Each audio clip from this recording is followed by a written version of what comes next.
Bienvenue. Je sais que vous attendez cette émission réplique, plutôt explication, mais également on va parler de la République démocratique du Congo, état des droits, où en sommes-nous aujourd'hui, avec l'homme qui murmure à l'oreille du président en matière de droit, en matière juridique, mais aussi dans des missions parfois compliquées.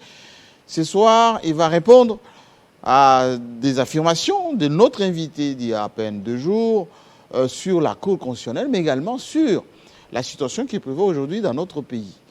Voici l'invité du jour, les conseillers chargés des missions du président de la République, Taylor Lubanga. Bienvenue, monsieur les conseillers. On fait comme ça maintenant. Oh, merci. Comment vous allez? Je vais bien vous-même. C'est un grand plaisir de vous recevoir ici. Plaisir partagé. Tiré à 4 épingles. Ah, mais vous-même, vous êtes très bien habillé, merci beaucoup. En tout cas, très content de vous recevoir parce que cette émission est tellement attendue. J'ai reçu, jusqu'à ce que je monte sur ce plateau, 65 questions. Ça veut dire que le public attend de vous beaucoup de réponses. Je veux me déployer à satisfaire le public. Le fauteuil est à vous. Merci beaucoup. En tout cas, je suis très content parce que on dit très souvent que les conseillers du président de la République ne viennent pas sur les plateaux de télévision, ne défendent pas le président Fachi, sa communication pose problème. C'est comme si le président n'avait pas des gens qui ont de la matière, qui sont courageux. Qu'est-ce qui explique que vous avez pris ce pari de venir sur le plateau de Télé 5 ans? Merci beaucoup pour la question, d'abord aussi pour l'invitation. Le président de la République est un homme d'approche activiste, mais plutôt fondé sur les résultats. Il n'aime pas lui-même trop communiquer, mais il aime que ce qu'il fait le soit, que sa communication soit plutôt les actes de ses promesses, mais aussi de ses découvertes d'un Congo profond, totalement en délabrement. Il faut beaucoup travailler. Il faut ici concevoir des plans qui soient des plans pragmatiques et programmatiques et qui permettent rapidement à notre peuple, dans ce contexte difficile, de voir son quotidien totalement amélioré.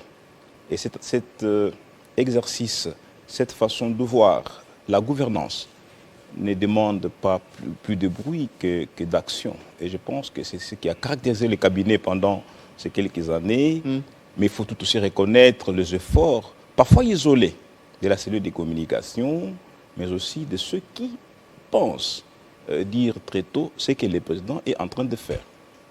La communication, elle est là, mais elle n'est pas aussi une communication populiste au sens exagéré, mais une communication, on va dire, qui suit de manière presque pas totalement ce que le président fait, alors qu'il a beaucoup fait dans ces On va en parler tout à l'heure, ans. parce que je vous ai fait venir, c'est d'une part pour qu'on puisse essayer de comprendre les options levées par le président Tshisekedi, la manière dont il fonctionne, notamment dans le domaine juridique, l'état des droits, beaucoup de décisions qu'il a prises, etc. Mais il faut faire connaissance un peu avec vous. Ici au Congo, on vous connaît comme professeur de droit. Vous avez été ici pour des analyses, notamment sur Télé 50, sur des textes, sur les choses de la vie. Mais si quelqu'un vous ait demandé à vous présenter à titre personnel, avant qu'on puisse voir le portrait que nous ici on a réalisé à Télé 50, Taylor Lubanga peut se résumer en quoi? Taylor Lubanga est un Congolais. Congolais né au centre de la République. Congo profond, Kassai central, Kananga. J'ai fait mes humanités, que j'ai terminé trop jeune. Je suis arrivé à l'université à 17 ans. J'ai terminé avec des mentions très appréciables. Retenu assistant, premier mandat, deuxième mandat. J'ai prêté serment comme avocat. Je me suis très vite inscrit à l'université, plutôt en Belgique, avec cette collaboration interuniversitaire, la coopération interuniversitaire, où nous avions des formations en Belgique et au Congo afin de parachever les études postdoctorales. Et j'avais plutôt eu la plus grande distinction, c'est-à-dire la mention, la toute dernière mention qui puisse exister dans la cotation au niveau doctoral, la plus grande distinction. Depuis ce moment-là, je suis retourné évidemment à la CRE, parce que j'avais commencé la CRE trop jeune comme assistant. Et j'ai enseigné Beaucoup de Ah oui? personnes. J'ai enseigné beaucoup de personnes. Quelle matière? J'enseigne les droits des affaires, j'enseigne les droits fiscaux, les droits du commerce international. J'enseigne également les droits des prix à l'Université de Kinshasa, à l'UPC. Je suis le seul d'ailleurs Congolais chargé de secours pour toutes les universités qui soient viables dans ce pays. Le droit des prix, je donne le droit commercial, je donne le droit des assurances à l'Université de Kinshasa, qui est mon université d'embauche, mon employeur principal. Et donc, je suis avocat au barreau de Kinshasa-Gombe depuis 2008. J'ai suivi des formations postdoctorales, j'ai des formations en stratégie politique, j'ai des formations en gestion d'actifs et des conseils aux investissements. Je demeure très engagé à la recherche. Je suis enseignant-chercheur et voilà. Vous avez publié un peu quand même? Mais enfin, publication, j'en fais. Je suis professeur full. Je suis full, pas parce que je suis plus vieux, pas parce que j'ai l'âge de le devenir. Je suis full par mes publications. J'ai publié des livres, je crois que c'est le tout premier livre en droit bancaire et financier congolais, où j'étais à la quête d'une véritable marchéisation financière en RDC, parce que le Congo n'a pas un véritable marché financier. Et l'option prise dans ma recherche sur la question du droit bancaire et financier était de voir de quelle manière l'on peut arriver justement à doter ces pays d'un véritable marché financier. Et c'est le tout premier livre qui, de mon point de vue ou du point de vue des chercheurs, permet aujourd'hui de dégager les axes qu'il faut pour un raisonnement cohérent en droit bancaire et financier. J'ai des articles sur la gouvernance dans les pays en conflit, sur la médiation, et beaucoup trop d'articles dans des revues aussi nationales que régionales. Alors laissez-nous vous présenter en fait le travail que la rédaction Télé 50 a fait vous concernant. Et je vais revenir tout à l'heure sur ce qui nous réunit. Parce qu'il y a eu beaucoup de débats. À cette place étaient il y a quelques jours les députés nationaux de Sesanga, avec lesquels on a parlé, notamment de la Cour constitutionnelle. Vous allez nous répondre. Voici donc l'invité du jour, Taylor Lubanga. Lubanga Mwambi Taylor est un scientifique, un politique congolais très éloquent, mais moins bavard dans les médias. D'abord scientifique, il est docteur en droit économique et social avec pour spécialité droit des affaires, mention la plus grande distinction de l'université de Kinshasa. Il est professeur à la faculté droit de la même université. Il est aussi visiteur à la faculté droit de l'université protestante au Congo, l'université libre de Kinshasa, l'université catholique Cardinal Malula et l'université Notre-Dame du Kasaï.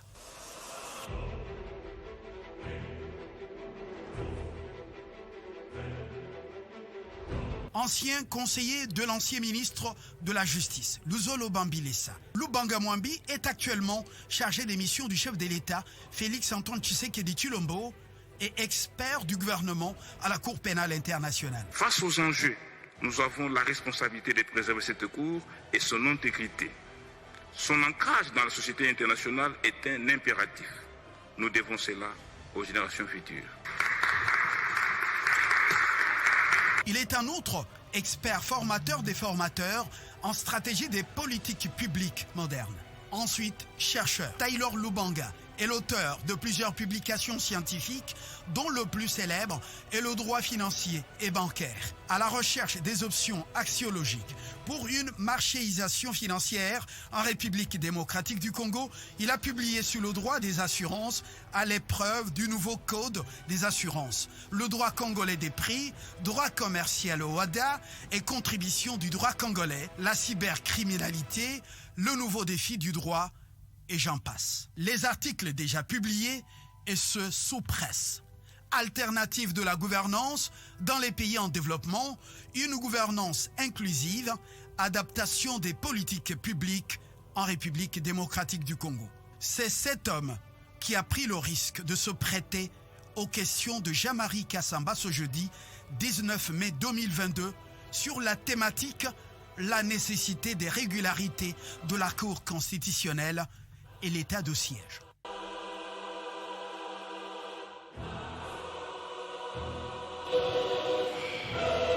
Impressionnant. Mais formidable. Formidable. Vous êtes totalement possesseur d'un capital expertal impressionnant. Je ne m'y attendais pas. Et alors, parlons-en un peu de vous, parce que quand on voit ce parcours, on a l'impression que le président Tshisekedi a la chance d'avoir un expert, un juriste. Allez, je vais pousser le bouchon. Quelqu'un de chez lui. Ça veut dire qu'il n'est pas mal entouré, le président Tshisekedi. Non, il n'est pas mal entouré. Il est entouré de beaucoup d'expertise, aussi bien de chez lui que d'ailleurs. Le président Tshisekedi, contrairement à ce que les apparences donnent, il n'est pas trop attaché à la tribu. Il n'est pas attaché à la tribu. Non, c'est une véritable... On dit qu'il a nommé trop de Kassaïens. Une véritable confusion, mais non, parce que les Kassaïs, c'est quoi aujourd'hui? Les Kassaïs, c'est plus de 5 provinces aujourd'hui, les Kassaïs. Les Kassaïs est un espace qui comprend aujourd'hui plusieurs provinces. Ceux qui parlent des Kassaïs, ils parlent de quel Kassaïs, par exemple? Mais aussi, il existe des Mutombo dans les Bas-Congo. Est-ce que vous savez que le premier président de la Cour d'appel s'appelle Mutombo? Oui. Mais il n'est pas du Kasaï. Ah bon? Mais oui, renseignez-vous, il est du Grand Bandundu. Les noms ne reflètent toujours pas les origines des personnes. Les noms se ressemblent, se croisent. Il existe des Mouteba Oui. dans les Katanga. Mais par exemple, le monseigneur qui a organisé la l'archevêque qui a organisé le forum du Katanga, oui, ça s'appelle Mouteba, mais vous avez également dans les Kassaï, dans l'espace Kassaï. Et donc, il a beaucoup, disons, des donc les noms ne veulent rien dire. Ne veulent rien dire. Il y a beaucoup de tribus, de provinces qui sont autour du président et qui font du travail impressionnant. Ce qui n'est pas fait, c'est la publicité autour de ces personnes. Mais aussi, nous ne voulons pas stigmatiser un espace. Nous voulons et nous nous disons, ça c'est le discours du président de la République, qu'il est là pour la nation congolaise, pas pour sa province, encore moins pour sa tribu. Alors, on a eu du mal à trouver suffisamment d'images sur vous. C'est un profil volontaire, voulu, de votre part, ou c'est parce que vous ne voulez pas vous faire remarquer? Donc je pense qu'il faut évoluer dans l'ombre. C'est un exercice aujourd'hui auquel se livrent beaucoup de personnes, de vouloir tout étaler et de tout dire. Mais moi je pense que le profil sobre, mais largement explicatif, est le meilleur qu'il soit pour préserver certains détails qui n'ont rien à voir avec le public. La dimension intime est tout aussi importante que la dimension professionnelle. Parce que le mythe travailliste, je veux dire le temps de travail, occupe parfois la moitié de notre temps. Nous avons aussi les temps ludiques, nous avons aussi les temps, je veux dire, de loisirs, le temps de consolation. Tout ceci participe de la vie d'une personne. Mais il ne faudrait pas que tout ce que l'homme est mais comment dans que ces autres dimensions soit mis au public. Certains conseillers excellent dans l'exubérance. Ils deviennent eux-mêmes contrôleurs du gouvernement. Et même ils suivent les dossiers sur le terrain. C'est ça qui choque les gens. Bon, je n'ai pas de cas. Je n'ai pas de cas, mais il faut tout aussi reconnaître que le rôle d'un conseiller, c'est d'assurer le suivi des dossiers. Mais pas se mettre devant le ministre. Non, jamais ils ne le feront pas parce que ce n'est pas leur travail. Il existe un gouvernement chargé de l'exécution. Et il y a des conseillers du président de la République dans le domaine qui ont parfois des relations avec les questions gouvernementales, qui sont chargés d'assurer le suivi des dossiers auprès des ministres. Parce que les dossiers sont, comme vous devez le savoir, et vous le savez d'ailleurs mieux que beaucoup de gens, étant donné votre grande capacité à comprendre, à traverser les régimes, que c'est le gouvernement qui est le centre de décision. Mais maintenant, l'implémentation des décisions, le suivi de leur exécution est l'œuvre, évidemment, de ces ministres. Parfois, ils ont besoin qu'ils soient rappelés, qu'il leur soit rappelé, évidemment, d'accélérer, de respecter les délais, afin que les résultats soient reluisants. Et donc, il ne s'agit pas là, pour un conseiller, de se mettre au même niveau que les membres du gouvernement, mais plutôt de rappeler au nom du chef de l'État, s'il a ce mandat de lui, ou si de par ses fonctions, il est dans l'équipe de suivi, d'assurer le suivi pour le bien-être de tous les Congolais. Vous savez que cette émission est très suivie. Je pense. Nous sommes en direct. je pense. Et il y a énormément de questions. On va y aller étape par étape.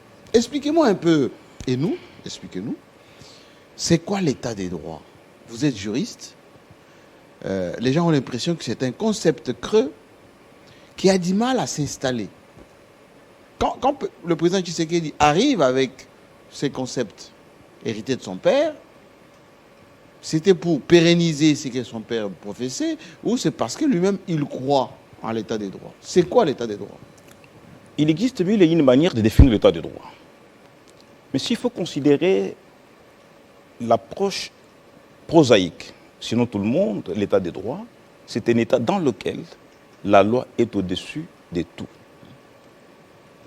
Tout, c'est-à-dire tout ce qu'on fait, tout ce qui existe. C'est dire que l'homme est soumis à l'autorité de la loi. C'est dire un état dans lequel les hommes, et ça c'est l'expression chère au chef de l'État, n'ont pas peur d'individus mais de la justice. Le président de la République revient à plusieurs reprises sur cette philosophie qui est sienne. Il me dit, Taylor, je rêve d'un État dans lequel l'homme n'a pas peur de moi, président de la République, mais plutôt de la justice. Mais on peut déduire de toutes ces définitions, de toutes ces généralisations compréhensionnelles, que l'état de droit, c'est un état dans lequel l'homme est en dessous de la loi. L'homme en dessous des droits. Oui, en dessous de la loi. Est-ce qu'on peut croire aujourd'hui que tous les Congolais sont en dessous de la loi? Bien sûr, aujourd'hui, les Congolais sont en dessous de la loi, sinon soumis à l'autorité de la loi. Au jour d'aujourd'hui, c'est vrai qu'il peut exister quelques cas très isolés, mais lorsqu'ils sont signalés, ils sont très vite normalisés. Sinon, punis. L'approche de la gouvernance judiciaire du président de la République, c'est de voir tout homme respecter la loi et donc se soumettre à l'autorité de la loi. Est-ce que c'est quelqu'un qui a des préférences? Est-ce qu'il protège les siens? Le président n'est pas protecteur des malfaiteurs. C'est tout un grand défaut pour le président de la République. Il s'immisce de moins en moins dans la gestion des questions judiciaires. C'est même pas ce qu'il veut. Autant il ne l'a pas fait avec ses proches collaborateurs, dont on connaît le sort, disons... Oui, on a parlé de l'ancien directeur des cabinets. Justement, dans les démêlés avec la justice, le président a une approche, en tout cas totalement indépendantiste de la justice. Il est aussi respectueux de la justice qu'il l'est de la Constitution. Voilà pourquoi vous êtes son collaborateur. Quand vous avez des problèmes, monsieur, vous irez vous présenter au juge. Ah oui? Ah, mais vous irez vous présenter au juge. Il ne protège pas les malfaiteurs, mais il n'est pas non plus celui qui est complaisant vis-à-vis des accusations fausses ou des montages des personnes qui, pour des raisons qu'il n'explique pas, portent des accusations à tout le monde. Vous savez, aujourd'hui, les conseils du président de la République sont au centre de plusieurs montages des faits. Ah oui? Il a fait ceci, il a fait cela. Mais quand vous demandez la moindre preuve de ces allégations, aucune ne vous est apportée. Or, une accusation, sinon le demandeur, l'accusateur doit apporter la preuve de son accusation. Ne pas le faire, c'est tout simplement de la distraction. Il n'existe pas de justice, de procès sans preuve. Professeur Lubanga, l'actualité aujourd'hui, c'est cette information qui est tombée ce soir. On a convoqué le Congrès pour déterminer le prochain président de la Cour constitutionnelle. Nous avons reçu ici le député Sessanga qui nous a expliqué que ce processus de désignation des membres de la Cour constitutionnelle a été biaisé dès le début et même s'est empiré maintenant, notamment le phénomène de tirage au sort. Et ma foi, si toute cette partie a été très commentée, on a beaucoup coupé des extraits diffusés à travers le monde. Je sais que bien avant cette émission, il devait y avoir un débat. Peut-être que ce débat viendra un jour, vous et lui. Mais j'aimerais ici que vous nous précisiez un tout petit peu, est-ce qu'il a pêché, lui, les députés Sessanga? Et quelle est la vraie version sur les tirages au sort, la nomination, s'il y a nomination, ou l'envoi à la Cour constitutionnelle de ces 9 juges. C'est quoi la vérité? Je voudrais être très précis sur cette question.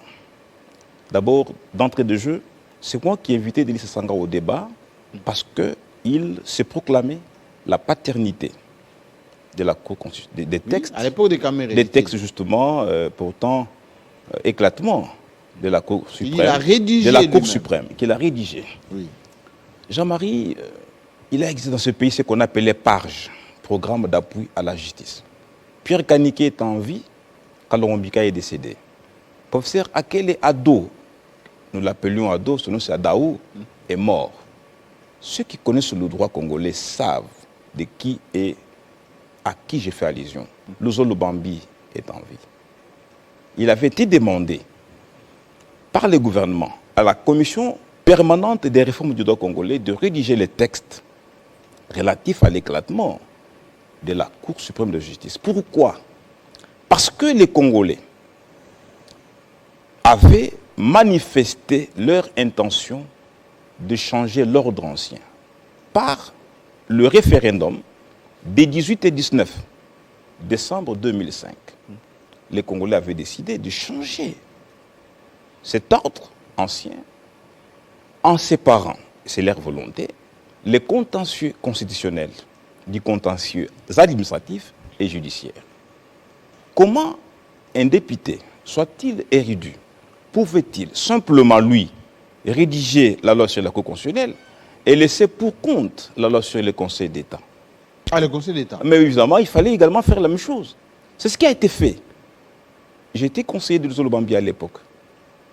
Les membres de cette commission ont fait des tours à l'étranger, en France comme en Belgique, pour pouvoir étudier les systèmes constitutionnalistes, administrativistes de ces pays, en termes de la juridicité, et de pouvoir concevoir les modèles qui soient tropicalisés, qui soient conformes à nos mœurs, à nos réalités. C'est à cette époque-là, à cette occasion-là, qu'on va entendre, qu'on va voir venir plusieurs personnes, notamment l'honorable, dire, prétendre tout aussi avoir rédigé. Et le texte avait été déposé à l'époque. Le texte existait précédemment. Précédemment avait été déposé, mais non aligné. Pourquoi? Parce que le calendrier électoral n'avait pas permis, évidemment, au Parlement d'aligner ces textes-là en ce moment-là. Bon, j'ai entendu, lors de l'émission, de l'entretien qu'il a eu avec vous, reconnaître que les documents du gouvernement avaient servi des documents de travail, mais je vous dis, je vous en parle, je vous cite les auteurs de ces documents. C'est des personnalités, formateurs, déformateurs. Notamment. Mais enfin, c'est les sommités de la formation du droit dans notre pays. J'ai entendu dire qu'il était docteur en droit de l'université de Grenoble, mais quand je regarde la carte de la France, Grenoble, c'est à la porte de la Suisse. Et donc, c'est une université de la campagne. Vous savez, les questions de droit, c'est tout droit constitutionnel. Grenoble, dites-vous, c'est... Mais c'est une université de la campagne, c'est la périphérie de la France. Vous êtes resté longtemps en France. Absolument. On ne peut pas vanter un diplôme d'université de la campagne. Évidemment, il n'est pas un sorbonnard. Je vous dis ceci, le droit ne s'apprend pas, disait Kitete, dans la campagne. Parce que toute la différence, c'est que les grandes questions de droit se traitent dans des capitales. La sensibilité des questions de droit se remarque dans des capitales, pas dans la campagne. Parce que dans la campagne, vous savez, les métros, ça prend du temps. Les questions sont édulcorées par la distance. Professeur. Donc, je voudrais ici, lorsque quelqu'un s'est dit docteur en droit, qu'il vous produise l'arrêté d'équivalence. Parce que, avec le régime libertaire français, certaines campagnes se dotent des systèmes éducatifs particuliers, la France étant libertaire. Et vous savez tout aussi, je suis très sérieux. Sur cette question-là, je voudrais que l'opinion le sache. C'est moi qui l'ai invité au débat. Il a changé de thématique parce que je voudrais bien lui dire qu'il n'est pas père de ce texte-là. Et vous confirmez qu'il n'est pas l'émanation de cette loi sur la Cour constitutionnelle? Mais déjà, il dit le texte a été déposé et même promulgué. J'ai entendu après qu'il a été ramené. Je n'arrivais pas à cerner la pertinence de sa communication. Autant que vous-même. autant que tous ceux qui l'ont suivi, sur cette question-là de paternité. J'insiste, les archives existent. Le professeur Balanda, aujourd'hui, préside cette commission, il est paix, vous pouvez l'inviter, il va vous le dire, parce que les archives existent, mais il a reconnu, et c'est un paradoxe tragique d'une dérive, évidemment, récupérationniste. Mais le problème n'est pas à ce niveau-là. Le problème, c'est est-ce que ce qui se passe est-il conforme ou non à la légalité constitutionnelle ou réglementaire? Et c'est la question de tous ceux qui nous suivent en ce moment. Parfait. Est-ce que... Et j'explique. Oui. Jean-Marie Kassamba, la Cour constitutionnelle a été installée un samedi 4 mars, contrairement à ce que les gens disent, 2015. Samedi 4 mars 2015, au Palais du Peuple. Ce n'est pas le 4 avril, c'est le samedi 4 mars 2015 au Palais du Peuple. Précision. Cette Cour, lorsqu'elle est installée pour la première fois, elle avait 9 membres, dont l'est amputé en dernière minute, le Zolo Bambi, est remplacé par son frère du terroir, le professeur Jean-Pierre Mavungo, ancien ambassadeur de la RDC auprès de l'Union européenne, avec lesquels j'ai eu des relations professionnelles. C'était d'ailleurs Dirkaba du président Minako. Mais voilà, non Dirkab, il était le Dirkab. Dirkab, oui. Le président Minako, Dirkaba fit un autre. Oui. Et donc, à cette époque-là, l'on pouvait bien compter 3 ans et 9 ans. Le tirage de sort attendu, 3 ans plus tard, comme le veut la Constitution, n'a pas été organisé. Pourquoi? Parce qu'il y avait, selon les arguments qui avaient été rendus publics, les démissions successives. Banyakou et Essambo avaient démissionné pour des raisons que vous et moi ne connaissons pas. Mais il fallait pourvoir à leur démission. C'est ce qui justifiera ce qui s'était passé en ce moment-là, que l'on peut considérer comme un glissement parce que les tirages de sort n'avaient pas eu lieu. Et que plus tard, sa Cour se contentera de ces pharisaïsmes qui avaient eu lieu et les choses se sont passées comme si de rien n'était, comme si la Constitution n'existait pas. Le prochain tirage de sort devrait intervenir 1 mois plus tard, avant la fin, donc en 2021. Qu'est-ce qui se passe? En 2021, le membre de la Cour constitutionnelle confectionne un PV, soi-disant d'arrangement, d'harmonisation, qu'ils veulent continuer, qu'ils se sont entendus de continuer. Et ils continuent. Ils organisent leurs élections, ils désignent leur président. On s'est dit, mais comment peut-on passer du glissement au comité des saluts corporatistes, c'est-à-dire les comités des personnes membres d'une corporation qui négocient par eux-mêmes et pour eux-mêmes une disposition constitutionnelle prévoyant les renouvellements par tirage au sort, en convainquant ou en tentant de convaincre qui veut les entendre de leur volonté à pouvoir continuer sans tirage au sort. Est-ce qu'il y a eu tripatouillage? J'en arrive. Oui. C'est ça le problème, c'est qu'entre-temps, il y a eu évidemment des changements au niveau de la Cour constitutionnelle, il y a eu des départs qui ont été évidemment comblés par le mécanisme constitutionnellement établi. C'est le mécanisme de l'article 2 de la loi numéro 13/026 du 15 octobre 2013 qui prévoit l'organisation et le fonctionnement de la Cour constitutionnelle. C'est-à-dire les membres qui, eux, avaient été évidemment amenés à quitter la Cour pour des raisons qui leur étaient propres. Comme le président qui était malade, qui avait démissionné. Évidemment, qui a démissionné, des raisons qui leur étaient propres, avaient été remplacés conformément à l'article 2, c'est-à-dire par l'autorité de désignation, c'est-à-dire les camps du président de la République sur son initiative. Le Parlement n'a pas connu de problème, c'est la mort de... On va y arriver, mais aussi les conseils supérieurs de la magistrature. Ils ont été remplacés pour continuer les mandats. Et c'est le cas du président Kalouba, qui, lui, en remplacement de Luamba, s'est vu doté du statut de membre de la Cour constitutionnelle. Qui dit la loi? Et c'est là où votre invité a péché. En quoi il a péché? Il a péché parce qu'il a dit, après le deuxième tirage de sort, il n'y a plus rien comme tirage de sort. C'est faux. Comment ça? J'explique.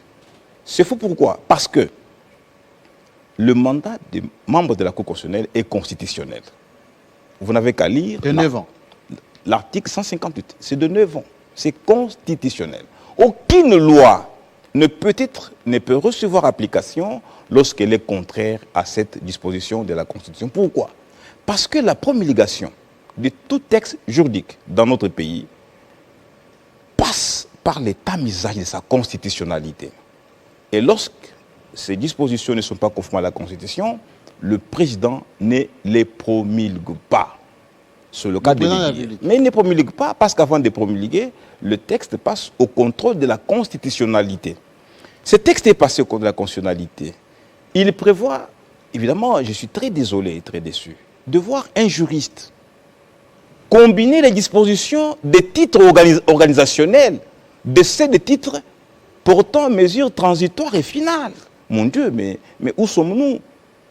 Où sommes-nous? Quelle combinaison? C'est une combinaison inacceptable.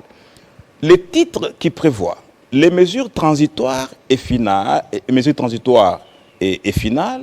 est un titre qui consacre la gestion finale de l'implémentation de l'institution. C'est-à-dire la consolidation d'avant la fin ou le parachèvement du processus institutionnel. On ne peut pas les combiner, ces dispositifs-là, des dispositions qui, elles, portent organisation de l'institution. En d'autres termes, lorsque l'article 6, D6 et 8 prévoit que les membres de la Cour constitutionnelle sont tirés au sort chaque 3 ans, ça c'est l'article 6. Et lui, il vous dit après, il n'y a plus rien. Non, la réponse est à l'article 8. Qu'est-ce qu'il dit l'article 8? L'article 8 dit, lorsque un membre est nommé, je suis très sérieux, en remplacement de celui qui a quitté la Cour, il achève son mandat. Tous ceux qui sont nommés après, leurs mandats finiront après 9 ans. À compter, donc personne de ces juges ne peut aller au-delà de 9 ans. Non, ils n'iront pas au-delà de 9 ans parce qu'ils viennent en parachèvement des mandats de ceux qui les ont précédés.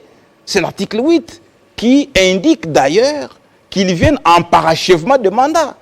Mais comment est-ce que Kaloubé est passé? Il n'a pas fait 3 ans. C'est parce qu'il a achevé le mandat de Luamba. Sinon, il ferait 8 ans ou 3 ans. Il a achevé le mandat de Luamba. Mais il est tiré au sort parce qu'il achève le mandat de Luamba. Il est tiré au sort pour ça, mon Dieu. La réponse est à l'article 8. Punition, Non, aucune punition. L'article 8 est clair, on peut le lire si vous voulez. L'article 8 prévoit que le membre qui est nommé en remplacement de celui qui sort ou celui qui est indisponible achève le mandat de celui-ci. Mais il ne peut être nommé s'il a exercé les fonctions pour lesquelles il a été nommé pendant au moins 3 ans. C'est ça la réponse. C'est comme pour dire, si nous en tenons à l'interprétation dangereuse de votre invité, c'est-à-dire qu'après ces tirages de sort, tous ceux qui sont des juges à vie. Donc ils peuvent rester. C'est ce qu'il vous a dit. Et c'est très grave. Il doit relire la loi. Mais il s'en réclame auteur. Il doit relire la loi. Parce que le mandat est dans la Constitution. L'article 158. Ce mandat est de 9 ans.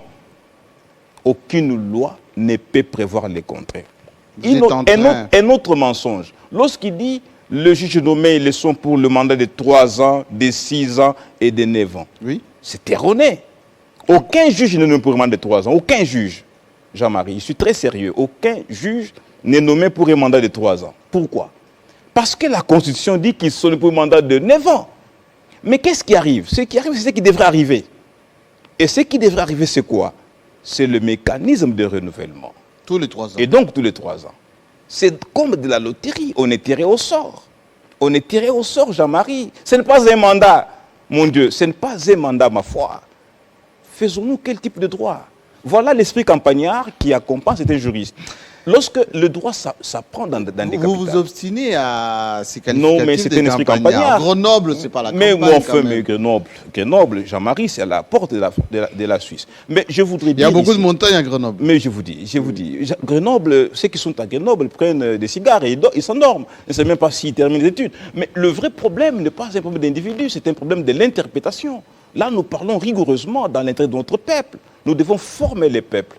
La Cour constitutionnelle est un dispositif essentiel de notre démocratie. Est-ce que notre Cour constitutionnelle aujourd'hui... Mais ce qui m'étonne, Jean-Marie, ce qui m'étonne, et ce que je dois dire, c'est pourquoi c'est intrusion du président de la République. Pourquoi cette implication du président? Mais on dit que c'est le président qui fait des faits. Non. En son temps, non, mais Jean-Marie, c'est Kalouba est entré, on a dit que non, Jean-Marie, c'est tout à fait faux. Qui s'est fait plaisir Monsieur avec le Président oui. des journalistes de la province Kinshasa. Je vous en prie. C'est faux. C'est faux pourquoi? C'est faux parce que l'article 69 de la Constitution reconnaît au président les pouvoirs de veiller au fonctionnement régulier des institutions. Il est les garants. Mais lorsque le gouvernement constitutionnel est absent, C'est-à-dire la Cour constitutionnelle. c'est que la République est en désarroi. Il faut des mécanismes antidérivières. On ne peut pas l'accepter. Le président de la République, face à cette irrégularité de la composition, vous savez que, rigoureusement, toutes les décisions rendues par la Cour constitutionnelle, pendant le temps du glissement, rigoureusement, sont des décisions attaquables. Oui. Parce que rendues par une composition irrégulière.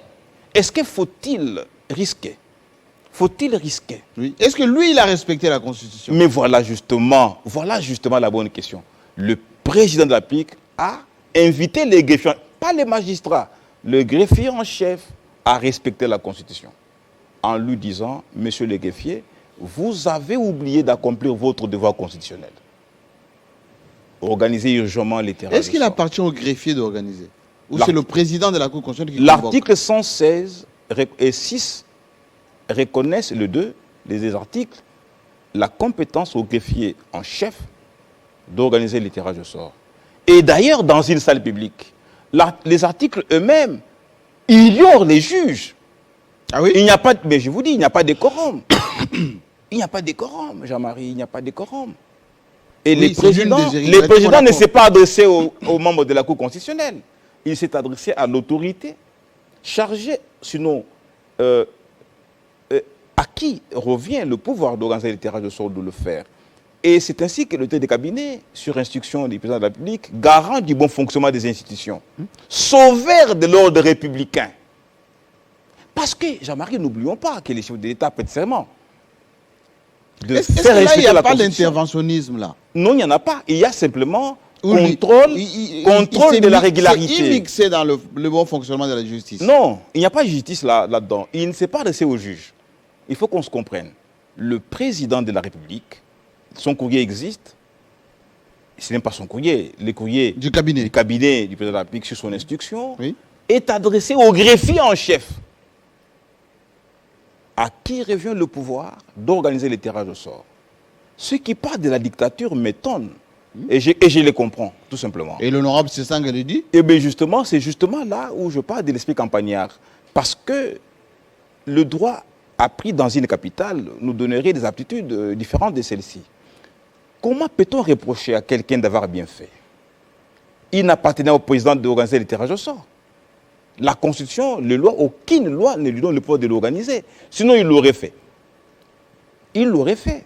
Mais parce qu'il doit veiller à la régularité de la Cour constitutionnelle, parce qu'il doit veiller à son serment, de faire respecter la Constitution et les lois de la République, il a demandé, par le biais de son cabinet, au greffier en chef de la Cour constitutionnelle, d'organiser sans désemparer les tirages de sort. Est-ce que les corps judiciaires, c'est-à-dire le Conseil supérieur de la magistrature, tous ces grands juges, abondent dans le même sens que lui, comprennent que le garant de l'application de notre Constitution le fait correctement?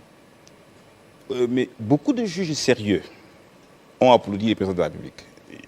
Je me réserve de citer les noms de juges parce que les juges, nous les avons lus, nous avons lus dans les médias et dans des réseaux, ils disent que c'est un homme particulier. Il ne s'est pas adressé à qui que ce soit. Lui-même s'est réveillé un jour, il dit, mais où sommes-nous? Est-ce que le tirage sera eu lieu? Après vérification, pas du tout. Pas encore. Il dit, mais il interviendra quand? C'est là toute la problématique de sauvegarder l'ordre républicain. Vous savez, les Congolais, par les tirages au sort, les Congolais ont voulu ce que les présidents préservent aujourd'hui. Les référés. Vous savez, la Cour constitutionnelle, Jean-Marie, parce que non seulement les Congolais ont voulu séparer les contentieux constitutionnels du contentieux administratif et judiciaire, mais aussi ont voulu renforcer l'indépendance de la justice.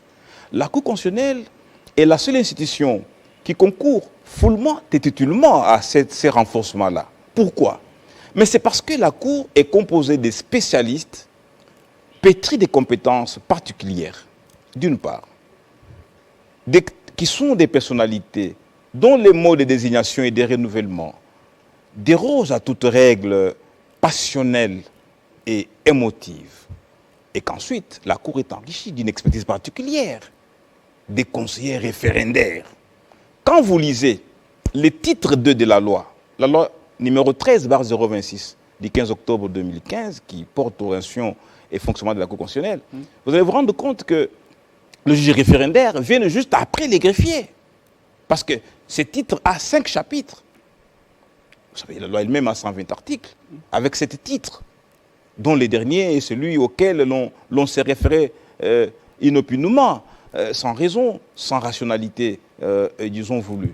Le problème ici, c'est que cette richesse, cette expertise des conseillers référendaires vient aussi renforcer l'ordre judiciaire constitutionnel. Et voilà pourquoi il faut sauver, il faut sauver la Cour constitutionnelle, et le président l'a sauvée. Elle est sauvée aujourd'hui? Elle est sauvée parce que maintenant, elle sera régulièrement constituée. Qu'est-ce qui se cache derrière la convocation du Congrès au Parlement? Ah mais là, vous savez, nous sommes dans un état de droit, comme vous le savez. C'était par là qu'on a commencé cet entretien. C'est la séparation des pouvoirs. Le Congrès est un pouvoir législatif. Ils ont perdu. Je veux dire, un membre de la Cour constitutionnelle venait de décéder il y a quelques mois. Oui. Le juge Mongoulou, il s'appelait. Oui, Mongoulou, oui. Il est mort. Sénateur. Il était sénateur, il est mort. Il était désigné par le Congrès, évidemment, pour assister, pour travailler à la Cour constitutionnelle. Maintenant qu'il est mort, il doit être remplacé. Et pour le remplacer, l'article 2 de la loi, toujours la loi sur la Cour constitutionnelle, prévoit qu'il ne peut provenir que de l'autorité des désignations. Et en l'espèce, c'est le Congrès, donc le Parlement. Et donc, le Parlement, en se réunissant, il va lui aussi désigner un membre en remplacement de Mongoulou. Alors aujourd'hui, question fondamentale, Maître Lubanga, est-ce qu'on peut penser que Félix Tshisekedi, président de la République, est respectueux des textes qui régissent notre pays? Je suis aujourd'hui, en comparaison de ce qu'il fait, très satisfait de ce qu'il fait en rapport avec les textes. Je suis très satisfait, pourquoi? Parce que le président de la République fournit beaucoup d'efforts, jour et nuit. Est-ce qu'il consulte? Jour et nuit pour que la légalité soit la guidance de l'action gouvernementale. Il tient beaucoup à la loi. C'est pourquoi il ne laisse pas faire les choses, comme le prétendent certains. Est-ce qu'il y a l'arbitraire dans la manière de mapper les gens, d'arrêter les gens, de les relaxer d'autres, de poursuivre certains? Est-ce qu'il y a de l'acharnement qui est fait dans l'application de la justice dans notre pays? Vous savez, s'il y a quelqu'un qui s'en préoccupe beaucoup, c'est le président de la République. Ah oui? Ah, il s'en préoccupe, vous n'avez pas l'idée. Il n'aime pas l'acharnement. Les juges, aujourd'hui chez nous, constituent un pouvoir à part entière. La séparation du pouvoir, ces mécanismes ici, conçus par Baron Montesquieu dans son œuvre magistrale, permet que l'exécutif, sinon impose que l'exécutif ne s'immisce pas dans les fonctionnements du pouvoir judiciaire. Et que les juges sont aujourd'hui indépendants. Et qu'ils apprécient les choses suivant leurs propres règles. Mais lorsqu'on apprend ce qui ne marche pas, le président de la République se réfère aux structures de gouvernance judiciaire, à la ministre, lorsque les plaintes arrivent au gouvernement, pour évidemment voir celle-ci, vérifier les faits et proposer des réponses. On vérifie les faits. Mais parce qu'il faut voir toutes les rumeurs, tout ce qui sort n'est toujours pas de vérité, n'est toujours pas vrai. Il faut vérifier les faits. Parce que vous savez, les réseaux sociaux, c'est un autre monde. C'est un monde aujourd'hui particulier. Il faut vérifier les faits. Il faut que ceux qui allèguent les faits en apportent des preuves. Et lorsque la preuve est apportée, le président ne recule pas. Il fait suivre les instructions pour respecter les lois. Parmi les questions qu'on m'a transmises, il y a l'état de siège. On me dit, vous les juristes, vous qui êtes autour du chef de l'État, vous l'avez mal conseillé. D'ailleurs, la commission justice et paix, enfin la commission sécurité et défense, voilà, la commission sécurité et défense au niveau de l'Assemblée nationale, dans une de ses résolutions, ses conclusions, a bien dit que cette opération était mal préparée et c'est pour ça que ça n'a pas réussi ou ça n'a réussi pas. Et qu'à chaque fois on renouvelle, on renouvelle, on renouvelle. Les tueries continuent. Les Congolais vous suivent. C'est vous qui faites des notes pour que le président demande à l'Assemblée nationale pour qu'il puisse renouveler cet état de siège. Question numéro 1. Est-ce que vous avez bien conseillé pour qu'il fasse cet état de siège? Question numéro 2. Est-ce que vous évaluez les résultats sur le terrain?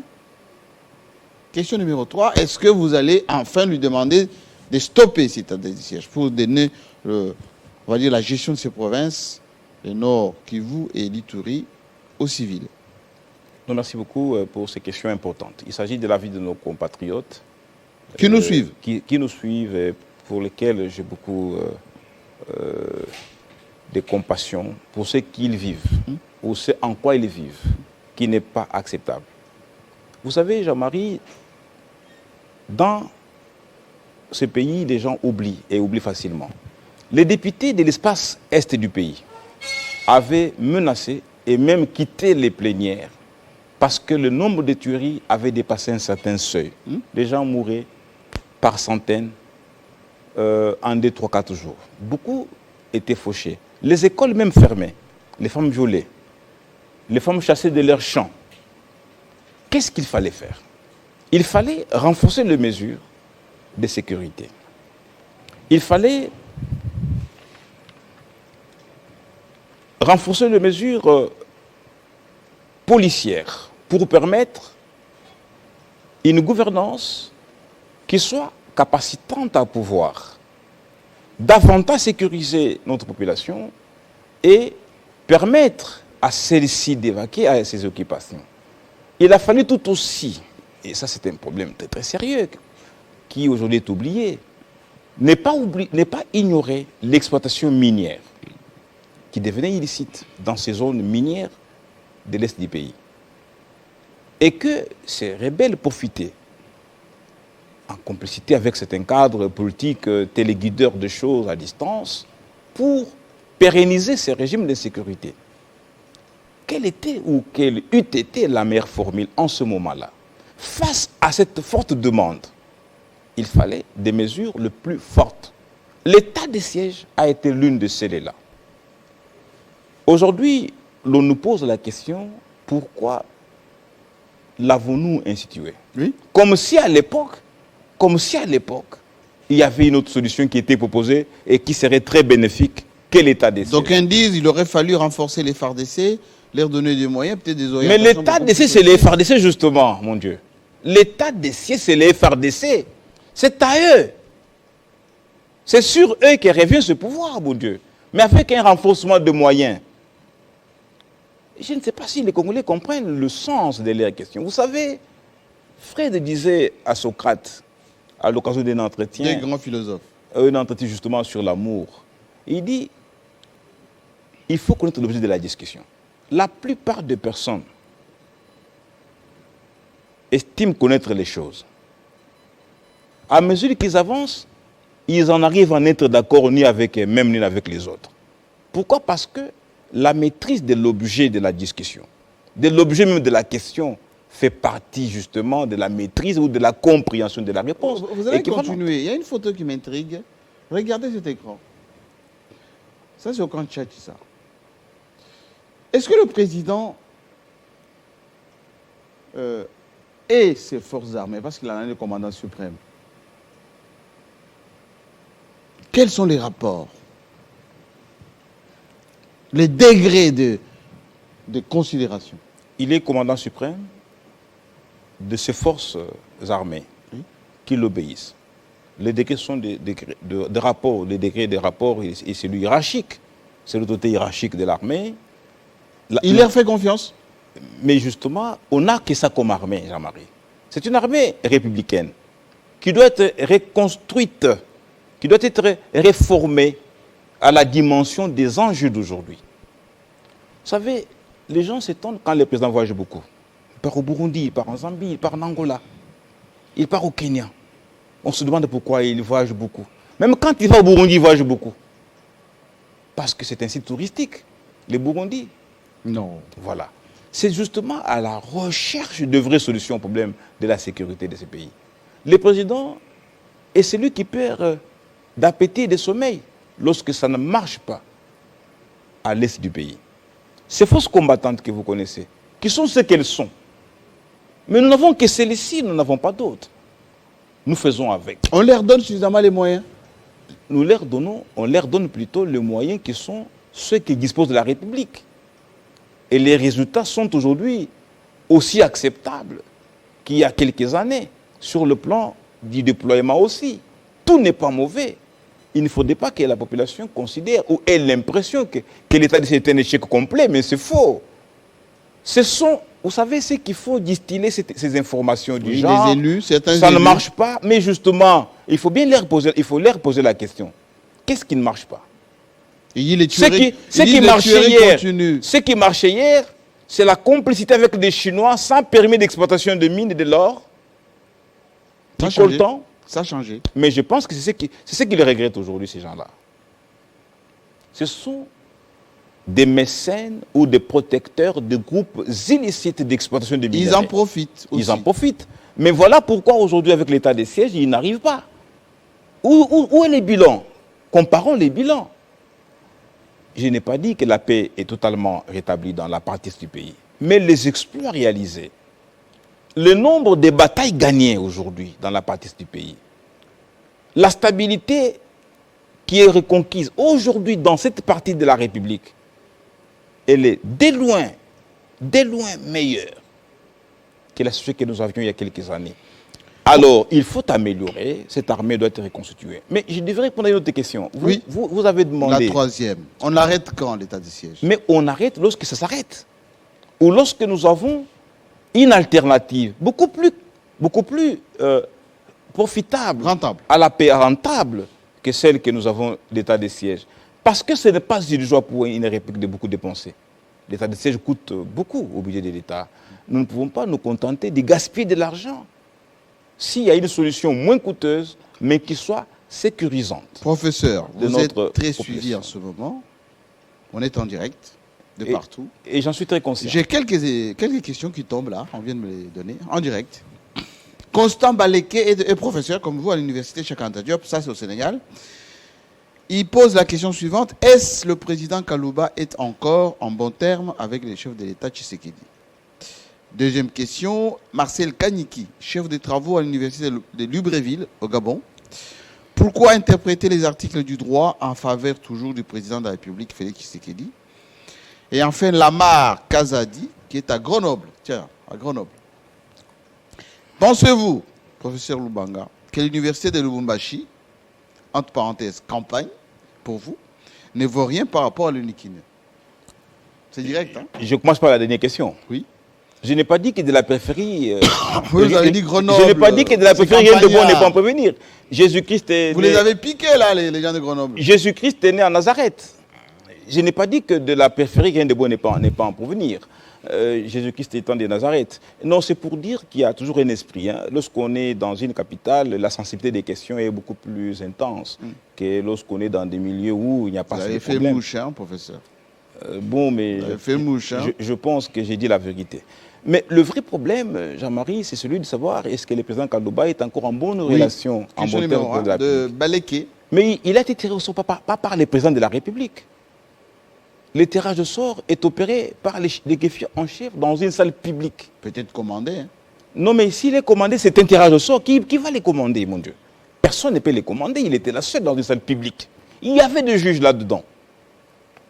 Les noms on nous a rapporté, les noms ont été inscrits sur le bout du papier dans des urnes concernées, parce que Mongoulou étant décédé, il n'y avait donc aucun autre membre avec lequel tirer au sort. Et donc, le greffier a mis les deux noms, une demoiselle a bougé les urnes et on a tiré les noms de ceux qui sont sortis. Mon Dieu. Fatal. Mon Dieu, c'est fatal, justement, c'est ce qu'on dit. Ça n'a rien à voir avec... et ceci me rappelle la question de votre invité. Oui. Kalouba, quel mandat? Kalouba, quel mandat? Il a quel mandat? Pas de 3 ans.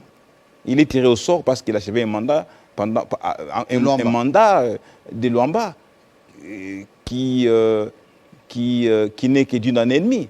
C'est pour dire, c'est pour rappeler la fausseté de la théorie interprétationnelle de mon prédécesseur. En bon terme, ça dit qu'est-ce qu'il parle encore au président? Est-ce que le président va le recevoir? Est-ce que... En tout cas, je pense que... Qu'est-ce qu'on en sait? Le président de la PIC n'est pas un rancunier. Parce que vous voyez aujourd'hui, il est avec tout le monde, y compris ceux qui hier n'ont pas été avec lui. C'est un père de la nation. Il a commencé la politique très très jeune.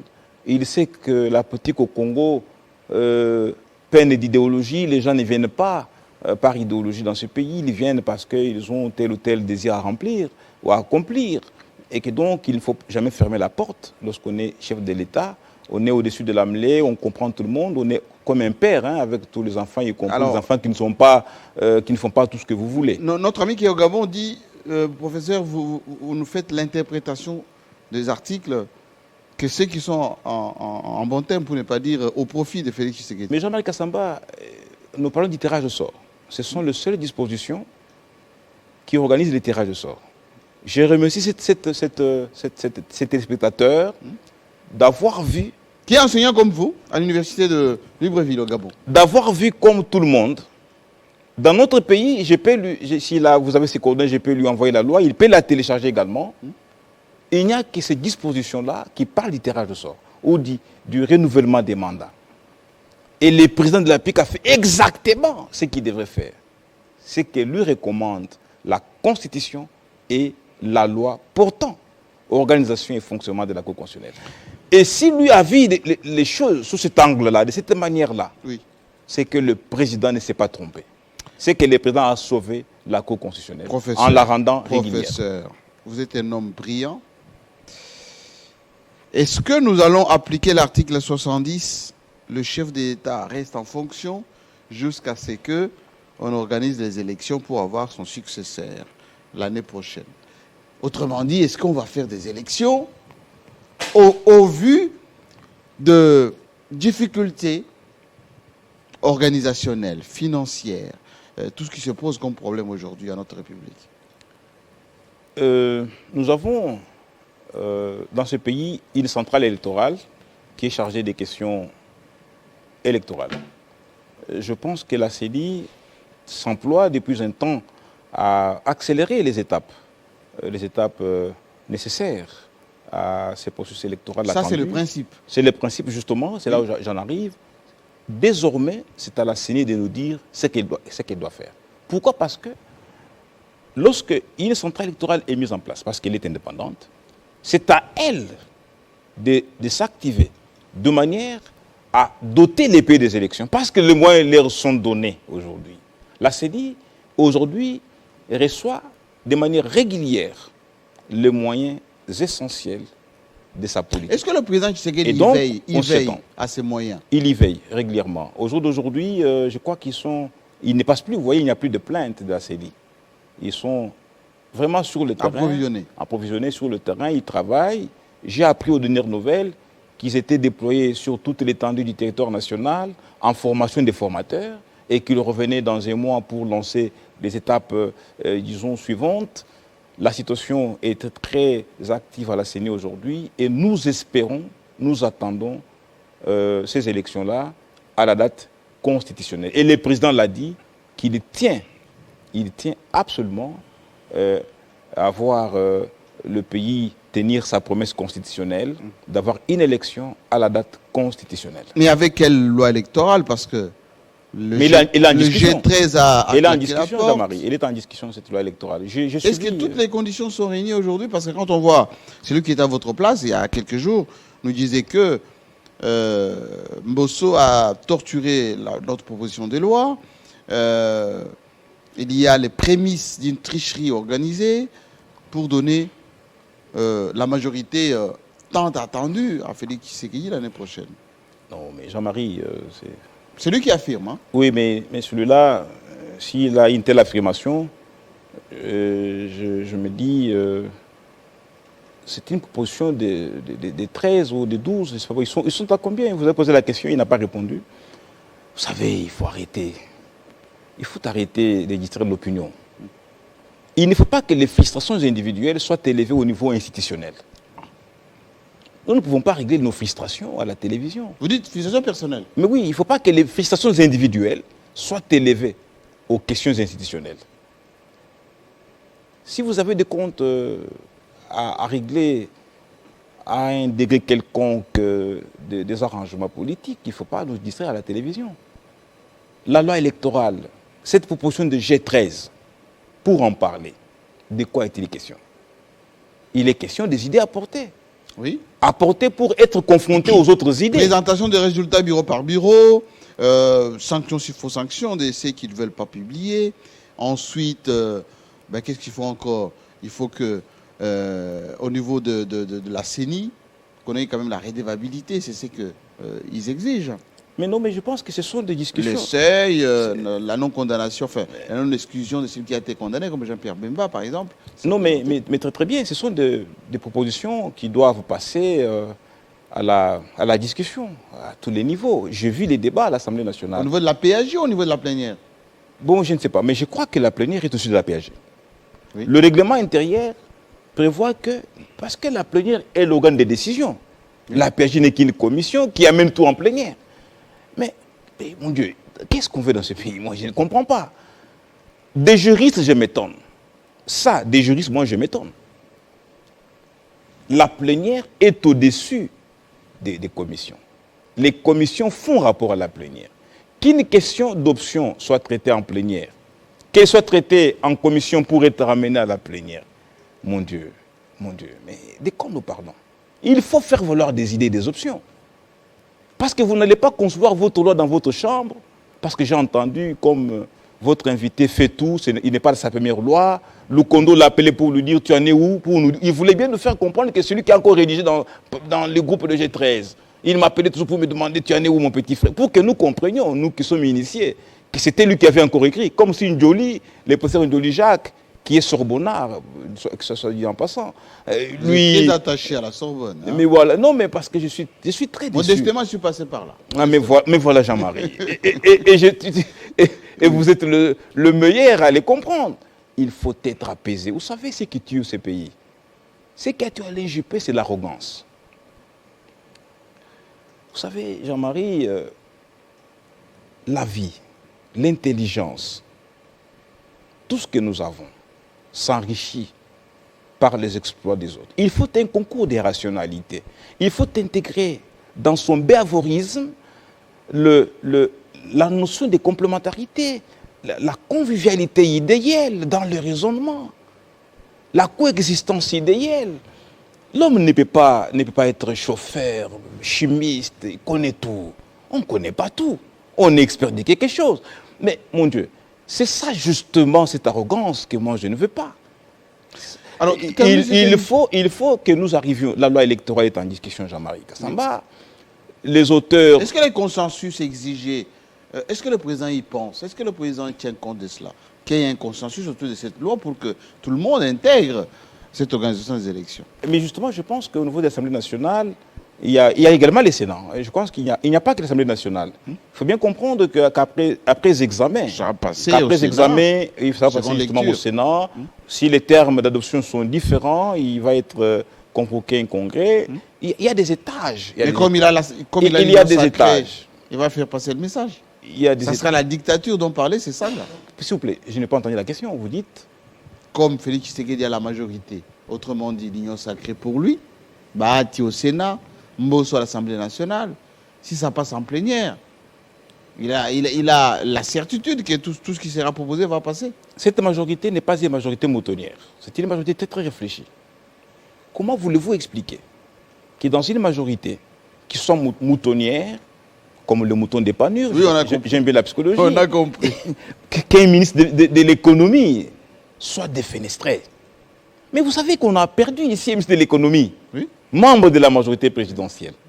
Cette majorité n'est pas moutonnière. Elle est tout aussi réfléchie quelle est la réflexion de ceux qui conçoivent des lois. Qu'on se calme. La République a de vraies questions. La République a de vraies réformes. Ce sont ces réformes-là qui doivent nous intéresser. Nous ne pouvons pas, pour nos positionnements personnels, concevoir l'idée toute arrogante, sans limite, sans borne, que nous sommes les meilleurs. Il n'y a que nous qui pouvons tout faire. Il faut recourir aux figures de style tempéré. Il faut savoir quelle rhétorique tenir. Alors, Et il faut finalement faciliter la finalisation de ces réformes. Parce que nous venons des réformettes. Nous venons des réformettes. Jean-Marie, nous avons un budget de plus de 10 milliards. Le FMI a annoncé pour l'année 2022, a prévu une croissance de 6,2. Nous sommes l'une des économies les plus fortes aujourd'hui. Avec un peuple qui souffre. Mais nous venons d'où? Avec le prix qui flambe. Nous venons d'où? Les plus flambent, oui, c'est un contexte. Avec les gens qui sont impayés. Vous êtes intelligent, vous le savez, c'est un contexte international. Vous savez, j'enseigne la politique des prix. Il y a ce qu'on appelle l'équilibre entre l'offre et la demande. Dans cet équilibre recherché par les contrôles et les marchés, il y a des agrégats dont il faut maîtriser. Il y a l'offre. Les pays africains sont des pays qui essentiellement sont ravitaillés par l'importation. Mais si les pays importateurs, mais voilà, si les pays importateurs ont des problèmes, ne fournissent pas, ou les conditions de fourniture, ou même de fabrication, sont perturbées par la donne internationale aujourd'hui, la Covid, la guerre en Ukraine, toutes ces réalités-là. Mais ceci impacte dangereusement, évidemment, l'équilibre sur le marché. Et ce n'est pas seulement au Congo, y compris en France, vous savez, aujourd'hui en France, les carburants n'est plus facile comme il y a quelques années. C'est vous dire aujourd'hui, nous n'avons pas besoin de leçons. On a besoin de voir tous les Congolais s'impliquer pour que les réformes qui sont proposées et d'autres en cours de réalisation soient finalisées pour le bien-être de tous les Congolais. Avec deux petites questions de confiance. Est-ce que Félix Tshisekedi a confiance en son gouvernement? Deuxièmement, quel bilan il va présenter en 2023 pour que ce peuple lui fasse encore confiance? Merci beaucoup. La première question, le président de la République l'a dit au peuple à travers les congrès en décembre 2021, que le gouvernement est en place, mais il déplore un déficit de coordination. En langage simple? En langage simple, c'est qu'il a confiance au gouvernement, mais il demande à celui-ci de plus travailler pour apporter du bonheur à notre peuple. Ce qu'il y a ici, vous savez, le président, c'est comme un coach. Le coach n'est jamais content quand le match est en cours. Il doit pousser les joueurs à marquer les buts. Il doit tout faire, et c'est ce qu'il fait. Mais il ne peut pas dire que tout est bon.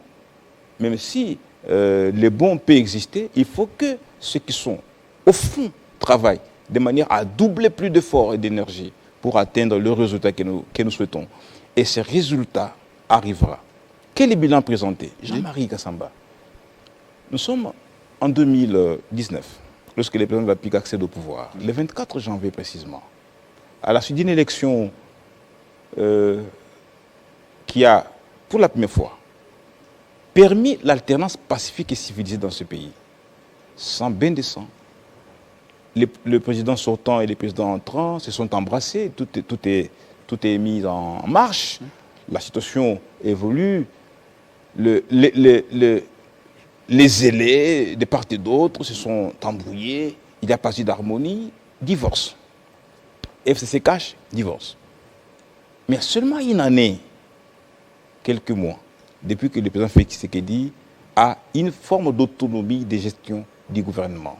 C'est-à-dire avec de nouvelles forces, ou mieux des formes reconverties, et qui sont venues répondre à un appel, l'appel d'une union sacrée. Ce n'est pas une union sucrée, mais une union sacrée. Des formes en disant ça, oui. C'est dire une union construite autour des valeurs. Les valeurs totalement centrées sur l'homme. L'homme que j'ai défini comme tout homme et tout l'homme. C'est-à-dire l'homme dans toutes ses dimensions.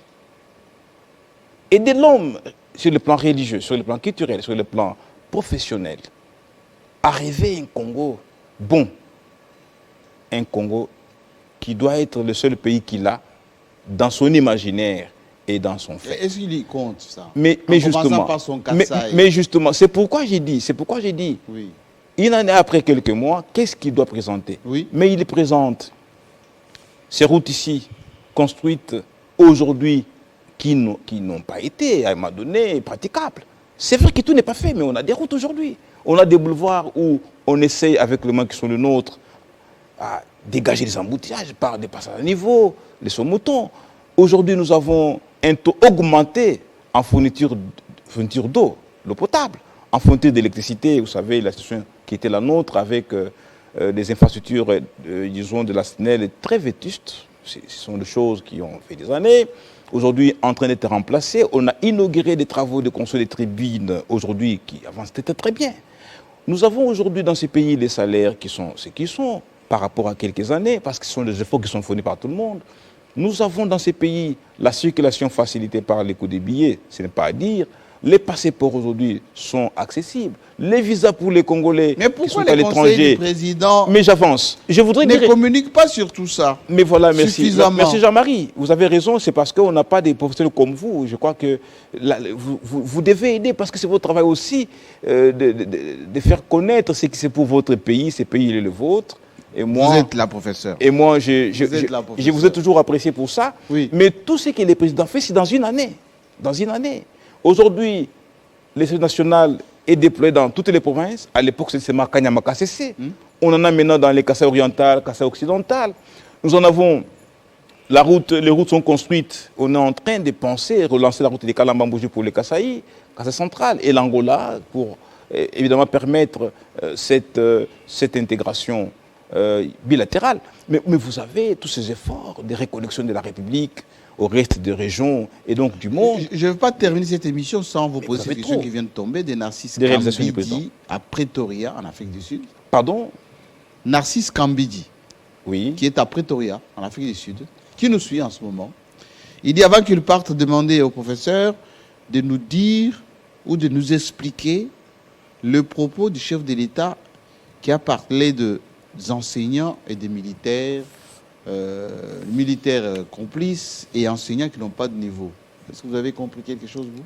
Oui, j'ai compris. Le président il a voulu dire quoi? Il a voulu dire que notre système éducatif, aujourd'hui, est en inadéquation avec la demande professionnelle. Lorsque vous prenez un diplômé, vous êtes employeur ici, quand vous prenez un diplômé qui sort des universités ici et même de la région, il y a problème de déficit. Normalement, oui. Alors, il y a un problème. Énorme problème. Maintenant, il faut arriver à... le président dit qu'il faut arriver non seulement à condamner les étudiants, mais aussi ceux qui les forment. Ce n'est pas dire qu'il n'a pas insulté. Non, il n'a pas insulté. Il a voulu conscientiser. Parce que le président est derrière un programme, LMD, qui est en installation, qui est en application aujourd'hui. Licence, maîtrise, doctorat. Doctorat. C'est pour permettre d'avoir un système, d'avoir un programme d'enseignement qui soit capacitant à permettre aux diplômés d'être en situation d'employabilité. C'est dire en réalité que lorsque vous terminez un programme universitaire, que vous soyez en même d'appliquer, de travailler tout de suite après, selon la filière où vous avez été formé. Mais que voulez-vous qu'on dise? Vous voulez qu'on dise que tout est bon sur le plan enseignemental? On a compris. Et donc, les militaires complices, c'est parce qu'on déplore les cas de vente de munitions à l'est du pays. Et vous le savez, la MONUSCO, tous les jours, fait des rapports. Les ONG qui sont là-bas, et vous savez, ils font appel. Ici, les commandements doivent être changés parce qu'on note une forme d'entente. Imaginez-vous, lorsque quelqu'un a fait plus de 5 ans dans un coin comme commandant, il y devient chef coutumier, mieux que le chef coutumier traditionnel. Il n'y en a pas deux. Et donc, il faut arriver à changer les commandements militaires. Ce sont des faiblesses qu'il faut corriger. Et là, le président était un homme sincère. Il a dit ce qu'il voit et ce qu'il entend. C'était quoi, l'homme Tshisekedi qui parlait ou le commandant suprême? Non, commandant suprême, parce qu'il doit dénoncer pour que ce militaire-là apprenne qu'il est au courant. Et lorsque les cas seront documentés avec preuve, la sanction ne tardera pas. Parce qu'il ne faut pas que la sanction arrive sans prévoir. Alors, mettez-vous debout, l'émission est terminée. Ah, merci beaucoup. Je vais vous poser une question de confiance. Est-ce que ça vous arrive de dire au président des choses désagréables lorsqu'il se trompe ou lorsqu'il il arrive à prendre de mauvaises décisions? Ou vous êtes là seulement pour l'encenser, pour le flatter, c'est formidable. Le président est un très grand démocrate. Il accepte la différence. Il accepte parfois qu'on lui dise ces choses qu'il ne veut pas entendre, il accepte. Et il vous donne son opinion. Je vous dis la vérité, ceux que l'ont connu, je pense que vous les connaissez aussi. Absolument. C'est un homme très ouvert à la discussion, à la critique. Et moi, je suis très content d'avoir un tel président. Un président qui a instauré une gouvernance humanitariste oui. et qui, avec ses collaborateurs, vit de manière la plus fraternelle possible. C'est quelqu'un de très bien et il accepte vraiment l'équipe. Merci beaucoup, professeur. Merci beaucoup, Jean-Marie. Merci beaucoup. J'espère que vous avez vraiment convaincu parce que ceux qui nous suivent à travers le monde ont été plus qu'attentifs. Cette émission sera rediffusée suffisamment. Et quand il viendra des questions, on va vous les transmettre. Et dites au président qu'il est attendu aussi sur ce fauteuil. Il s'y déployera. Soit nous viendrons chez lui ou s'il veut, il vient ici avec plaisir. Mais on va organiser. Reprenez les coulisses. Merci beaucoup. Et moi, je vais maintenant vous demander de suivre, en tout cas d'analyser cette émission en nous proposant naturellement d'autres thématiques. Et n'oubliez pas, très prochainement, on aura ici le patron de l'IGF qui va lui nous expliquer comment il fait pour faire peur maintenant aux détourneurs, ceux qui sont là en train de chiffonner les budgets publics. À très bientôt.